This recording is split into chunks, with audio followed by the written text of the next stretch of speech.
Let's get this speaking. Apologies for this delay at the moment. Hopefully it will be here soon in the next couple of minutes. 2 hours later. Okay, so here's what's happened.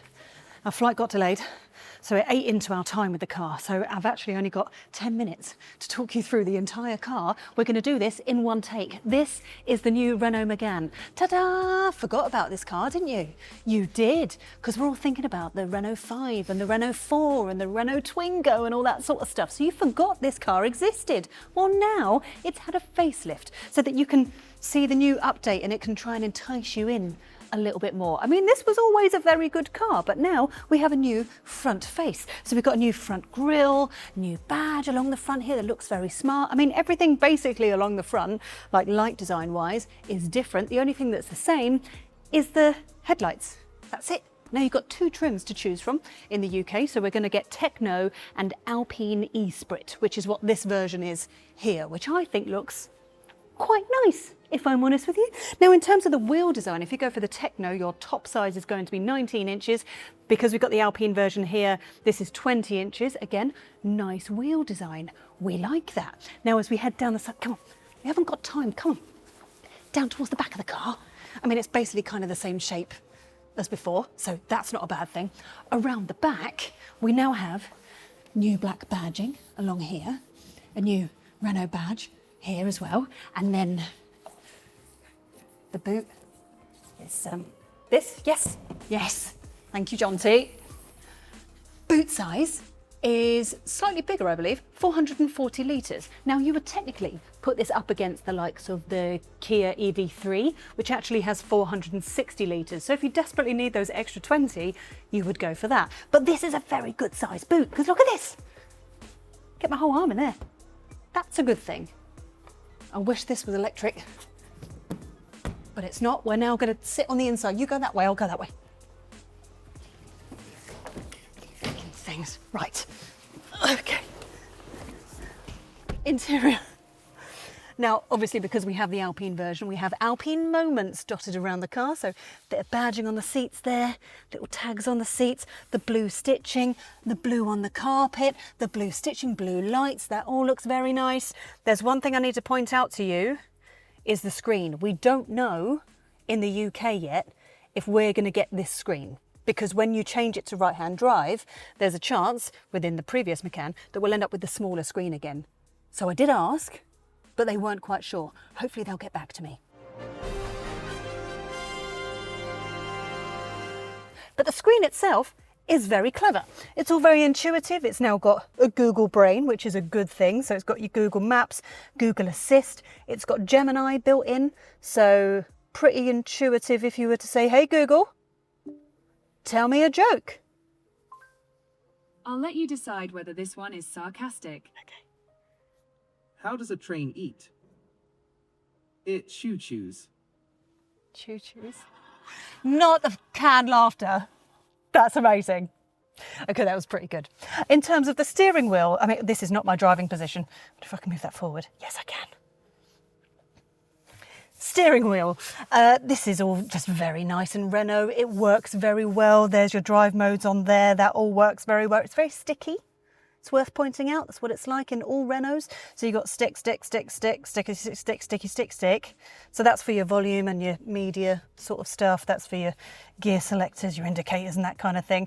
One thing that's new in this new Megane is your regen braking. You've now got one pedal driving because you've got the flappy paddles at the back here. So you can flap it all the way over and have yourself some one pedal driving. That's a good thing. There's something else I need to point out in the interior in here. If you are of the taller variety, like Mike Askew from Electrifying, he's 6'7", and he always complains that he whacks his knee against this bit here, which obviously is not a problem for me, but it's worth noting if you are taller. Some more updates. So the battery is now different. It is no longer NMC, it's now LFP, which we believe is a good thing. I also asked if this is going to be the future of Renault changing everything over to an LFP battery, but they said they don't know, and we're only talking about the Megane today. So all I know is this is now LFP. So you've now got a 67 kilowatt hour battery, which gives you more range. So you've now got 311 miles, which is about 500 kilometers or so, and that will charge much quicker as well. So DC rapid charging, you've got 165 kilowatt DC rapid charging, so that's 10 to 80% in around 26 minutes. So that's a good thing. And then your AC charging, you've got 11 kilowatt as standard, but you can also opt for 22. That's good, isn't it? That's good. Should we look in the back? Right, come on in. Okay.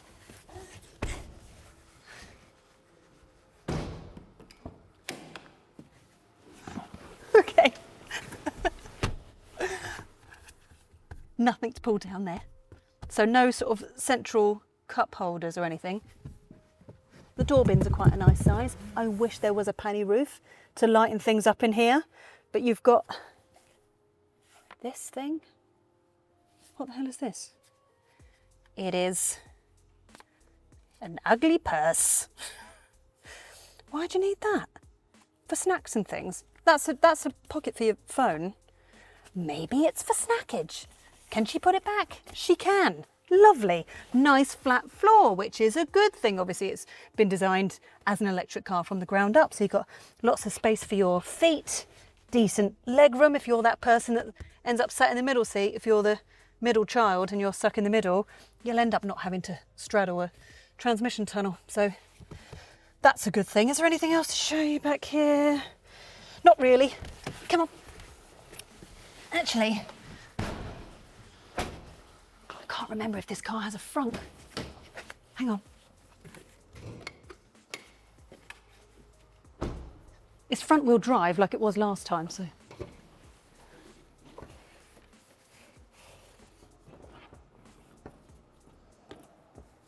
Oh, something's just come off. Where's the thing? It's fine. Whatever that is has just come off a thing. I'm just going to put that there. It's not a problem. There's no frunk. There's no frunk. But that's fine because the boot is absolutely massive. Is there anything else that I need to tell you while I'm here?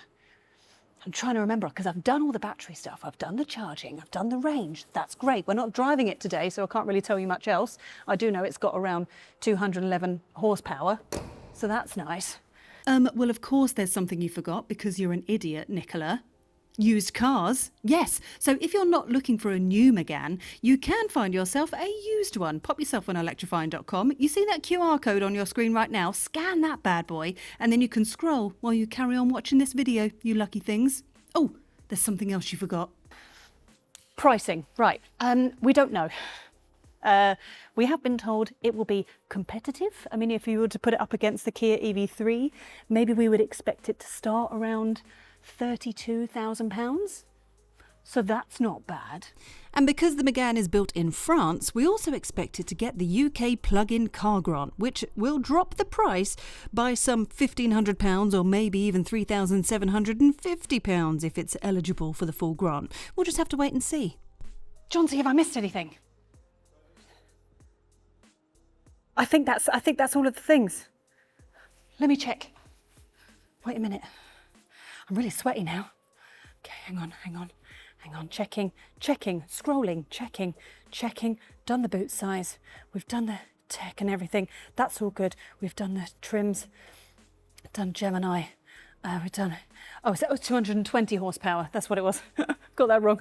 The battery, I said it was a 67 kilowatt hour battery. I did say that. I've covered the mileage. Vehicle to load. That comes as standard. Now, it's not an option, but it does come as standard, but it means you're going to have to use a little dongle thing so you can plug it in and then plug in your kettle and that kind of stuff. Charging times, I've done that. I think I've done it. Okay. Yeah, let me know your thoughts in the comment section below, what you think of the new Megane. Is it one that you're going to forget about again? I think it might be. Here's the thing. I think Renault are smashing it at the moment. They were smashing it with the Renault 5, smashing it with the Renault 4, smashing it with the Twingo, that we keep forgetting that this exists. In terms of a family car, it's a very good size. It drove very well. I was always quite a fan of it. Actually, I had one. I had the original one back when I moved house. And it was great. The boot space was brilliant when I moved house. It's a good car. But let me know your thoughts in the comment section below. Don't forget to subscribe. Okay, bye.